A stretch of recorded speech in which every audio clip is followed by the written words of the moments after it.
Ollie was in his living room, minding his own business, when, quite out of the blue, a unicorn appeared out of nowhere, looked around the room, spotted Ollie, and said, "Right, so as I was saying, I can't seem to control anything about it. Shoot, it's happening." And the horse disappeared, or the unicorn disappeared. Well, that was odd, Ollie thought. Ollie contemplated why a unicorn would appear in his living room and why it would seem to be in the middle of a conversation with him. Because Ollie had not previously met any unicorns and was not in the midst of any discussions with any of the unicorns he hadn't met. He walked over to where the unicorn had appeared, and there was nothing to see. The floor was normal, the air smelled normal. There was no evidence Ollie could find that the horse unicorn had ever been there. And a talking unicorn, Ollie noted. Unicorns, well, Ollie hasn't met any, so he couldn't say if they usually talk, but in the stories, they don't usually talk. I guess that means all unicorns are real, Ollie said. He was contemplating those things when the unicorn appeared again, this time on the other side of the room, looking right at Ollie. It started happening this morning, and so far anyway, I haven't been able to predict it. Wait, we're in the middle of one now. What time is it? I said it's 9:45 a.m. Great. Well, sort of. Okay. 9:45. So that means that, and then the unicorn disappeared. I said, that makes twice. It seems like it's trying to explain something to me.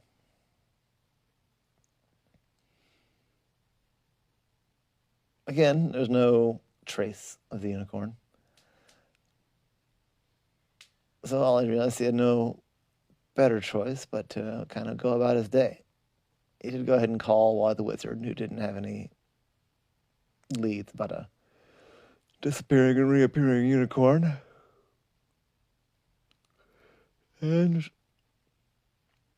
so I picked up the newspaper and started reading. When he was most of the way through the current events section, there was a knock on the door. I opened the door, and it was the unicorn. I said, "Oh, you're knocking on the door this time?" I said, "Yeah. Well, I mean, okay. Hi.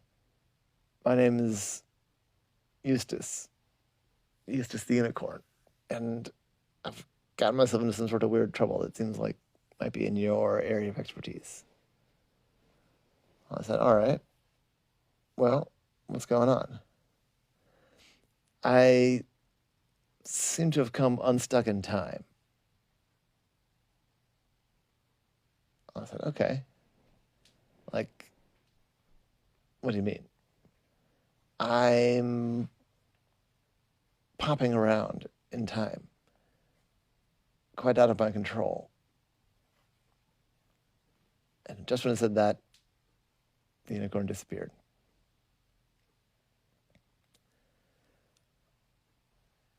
I said, "Well, I guess I just have to wait for it to show up again."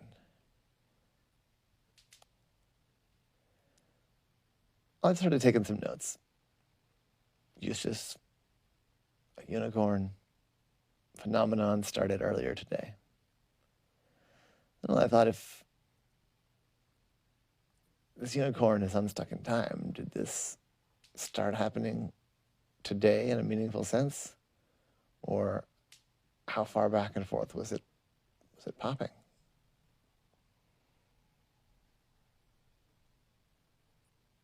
I went and got some coffee. He sat down to look over the notes he'd taken when the horse appeared, in the same spot it had appeared the first time. He said, "So that's all I figured out. That's all I figured out of what's going on. Do you think you can help?"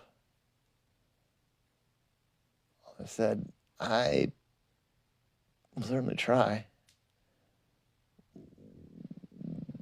What changed? Why did this start happening? Do you know? I'm not sure. It's some sort of unicorn magic, I'm sure, but I'm not very good at unicorn magic. I can kind of make the tip of my horn glow. I can start some basic fires, but I don't know. The legends say time travel is possible, but I don't know anybody that knows it. Well, I said, let me ask you. It seems like now we're at the tail end of the conversation. Or said, the unicorn rather said, yeah. In my experience of it, we've been talking we've had about 5-10 minutes of conversation. But I'm gathering that, I said, no, actually that's about right, but all the pieces are in the wrong order. Like you were there, and then you were there, and then you knocked on my door. It's all been very confusing. But yeah, confusing for me too. And I just don't know how to predict, well, there's lots I don't know, but how to predict anything is, and then it blinked out, just vanished again. I said, huh. So I've got to do something to get this unicorn anchored back into linear time. Just then the unicorn appeared again over by the couch, this time looking very tired. It sat down, laid down. As soon as it appeared. Oh, this has been just such an exhausting day. Exhausting even to keep track of. I know I feel like I've been at it for 10 hours. I said, yeah. Seems like that would be exhausting. With that, the unicorn disappeared again. Ollie got a little bit of a kernel of an idea. He knows that the unicorn was naked, which unicorns and other horses usually are. He wondered, would the time travel effect be perturbed by a timekeeping device? I went in his bedroom and rooted around in his drawer until he found there was this pocket watch.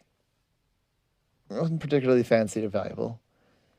It had been given to it as a gift by a client that thought it was worth something, but it wasn't. It's probably a $30 watch.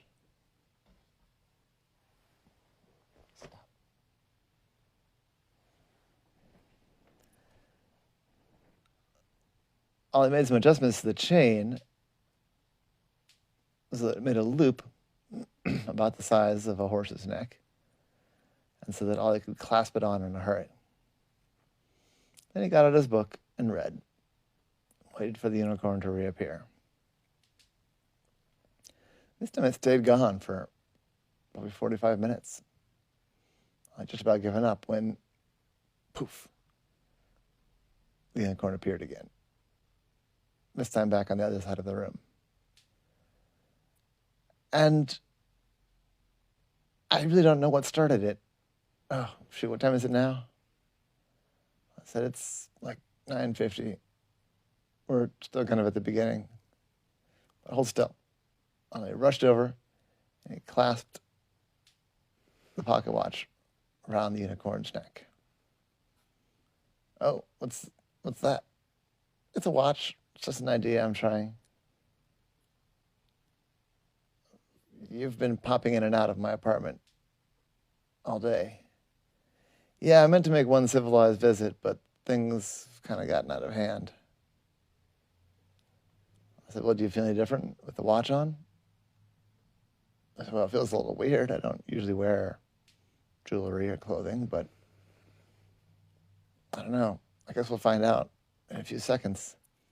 It seems like me, whatever's going on pops me in and out every, 10, 15 seconds or so. I said, yeah.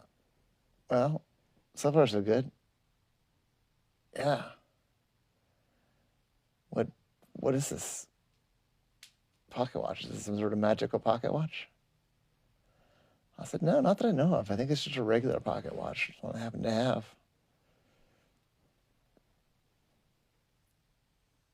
It's just a watch, but I think you're still here. We're going on, 45 seconds of conversation.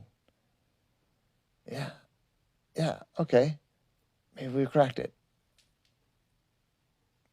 I said, it doesn't entirely resolve all the paradoxes of time travel, but now at this, I'm stuck in time again enough. Should give me some breathing room to figure out what's going on. Ah, man. That's a relief. I'm glad I came to you, Ollie. I said, yeah, good to meet you, Eustace. You can keep the watch. I said, well, let me pay you. You're a professional. So, I don't want to undervalue your time and your expertise. I said, all right. The pocket watch is about $30. All told, you've used about an hour of my time. So that'd be about $110. Okay, cool. Hold on.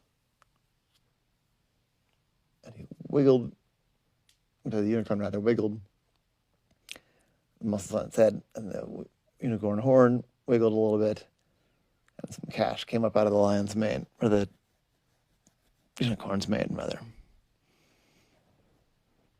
It floated over there, landed on Ollie's table. I expect that'll cover it. So, don't suppose I could talk you into a cup of coffee? It's been a long, weird morning.